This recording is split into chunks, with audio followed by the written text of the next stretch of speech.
Nice binoculars, Brainerd. How is the Midwest's Badlands National Park? We also heard it gets quite windy out there. Uh-oh, don't freak out, but there is a tornado in the foreground. Didn't bother checking the weather on your way out, huh? Just hop back in your car and head for less windy pastures. What's that? Your ride's gone? No fear, we'll send a car your way. But for now, Brainerd, you should start running. Haven't you heard? You can outrun a tornado, and you won't need superhero abilities, or spandex for that matter, to do so. We'll even tell you how. But before we get swept up in it all, get it? Because of the tornadoes? Anyway, let's unravel the science behind Mother Nature's funnels. A tornado is a violently rotating column of air that extends between the Earth's surface and a cloud, typically a cumulonimbus cloud. Try saying that 5 times fast. Most last less than 10 minutes. However, larger ones have been reported to last closer to half an hour. Sure, 10 minutes seems like not enough time to do irreparable damage, but if you consider that tornadoes can reach speeds up to 483 kilometers an hour and spin across the ground for dozens of miles upon miles, then you might think differently.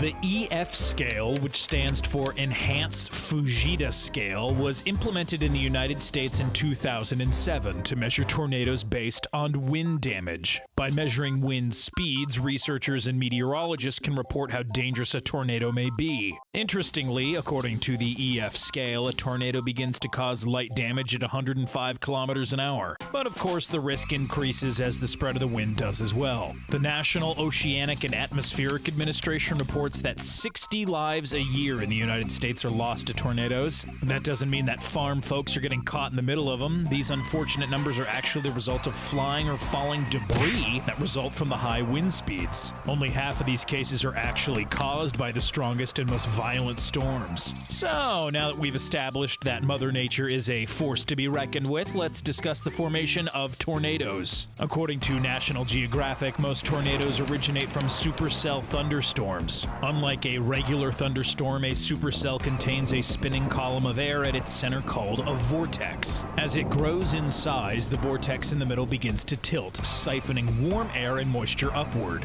Then it spews out cold, dry air towards the ground. It's this updraft of warm air that causes the vortex to swell with water vapor and resulting in a swirling funnel cloud at its center. Then, ta-da, a tornado is a-brewin'. The United States is one of the countries that sees the most tornadoes in any given year. In fact, the area that sees the most is commonly referred to as Tornado Alley. This part of the country consists of the Great Plains, the Mississippi Valley, and you guessed it, Brainerd, the Midwest in all its bison-filled glory. The state of Florida alone sees about 12 tornadoes a year, more than any other state due to its hot, dry, and windy conditions. But no two tornadoes are the same. No. Each one is dependent on the environment's weather conditions and can vary in size, speed, even shape depending on the atmospheric temperature, pressure, and wind direction. Take the rope tornado, which gets its name from none other than its skinny-tailed end. But don't get it twisted. What do you know, another tornado joke. Its smaller size doesn't mean it's weaker. Then there's the cone tornado, which is the formation you're probably most familiar with from drawings or cartoons. These bad boys commonly roll across the plains in the central U.S., and because of their cone shape, they tend to leave a larger trail of damage. And to top off our list of Mother Nature's unparalleled power, there is the wedge tornado.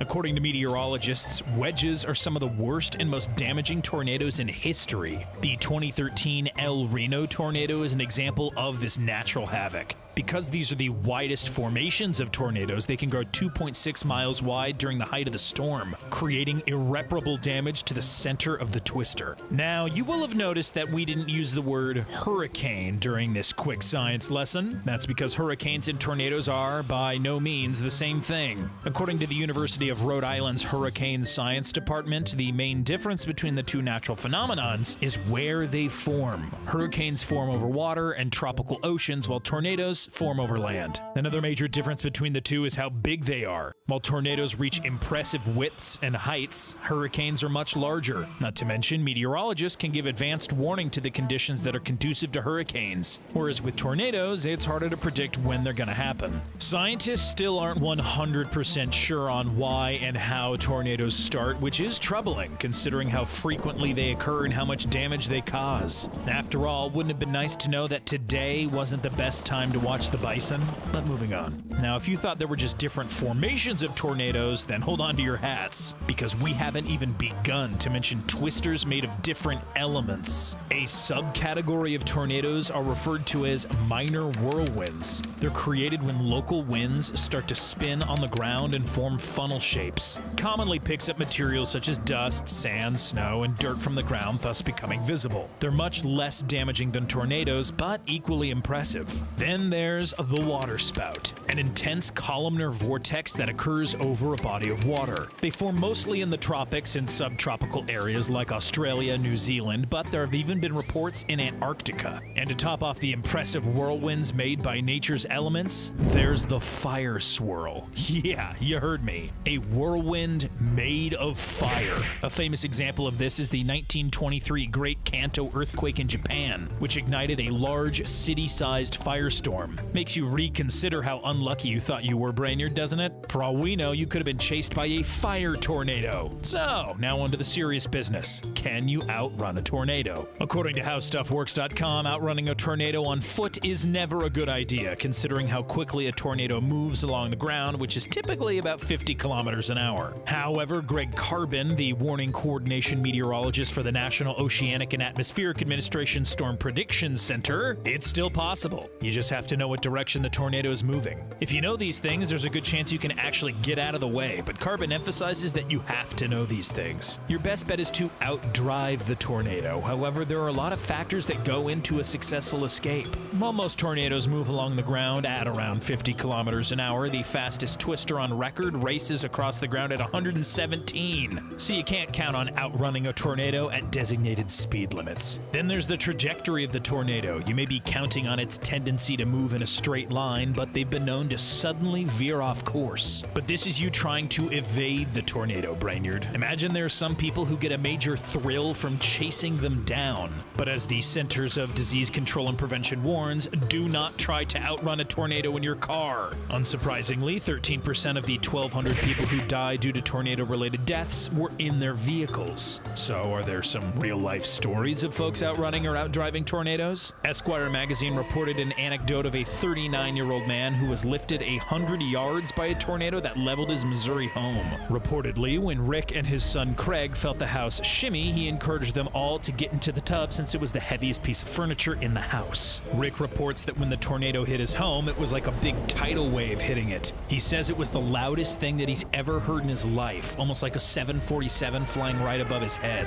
Then, before he knew it, the tornado uprooted part of his bathroom with him in it. Rick remembers a lot of spinning, and before he knew it, he found himself lying on the ground with a punctured lung, 3 cracked ribs, a broken shoulder blade, and an ear that was barely hanging on. Ugh. Then there's the Arkansas couple who collided with a tornado. They reported that the sky got very dark very quickly, and before they could react, their truck and trailer were swept by the tornado. Luckily, the couple survived, but we can't say the same for their truck and trailer. You can even watch the video on YouTube if you're curious what it's like to be swept up by a twister. So, what can you do if you come face to face with a tornado, Brainerd? What's the best course of action to ensure your survival? Well, first things first. If you live in an area prone to tornadoes, be sure to have a plan. You can find suggestions on your local government's website. And if you're like Brainerd, who's only visiting these areas, watch out for days with rain and reported high winds. Tornadoes are still difficult to predict, but you can guarantee that you won't be coming towards one if you plan your excursions on a sunny day. If you're indoors and a tornado hits, move to the basement of the building's lowest possible floor. Another option is to find a hallway or stairwell. The more walls between you and the tornado, the better. You can also stick yourself under a sturdy piece of furniture. Don't forget to protect your head.